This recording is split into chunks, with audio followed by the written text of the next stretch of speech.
So today guys, I thought we'd learn about what different animals live under the ocean and what you and me and everyone around can do to make sure they stay safe.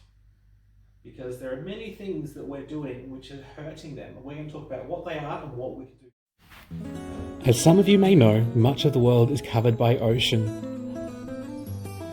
All the blue parts here are the world's oceans. Here you can see Australia, where we live, which is just a small part of this whole world we call Earth. The vast majority of it, as you can see, is just water, our world's oceans. In the world's oceans, there lives many creatures, from turtles to sharks to whales to tiny little shrimp, and everyone's favourite, jellyfish, or sea jellies.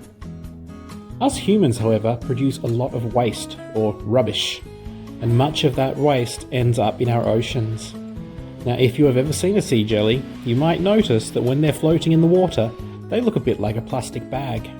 And that can cause things like dolphins, or turtles like this one, to eat them, which can be very bad for them. And that can cause them to choke and die. And you can see a lot of our waste is ending up washing up on our beaches, going further out, and all of the life in those places are not doing well because of it. But here's what we can do. We need to make sure we put our rubbish in the proper places, following the 3 R's: reduce, reuse, and recycle.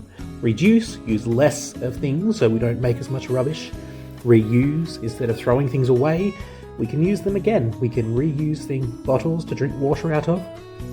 And recycle, that means making sure we put things in the recycling bin if they can, or we can make new things out of old things.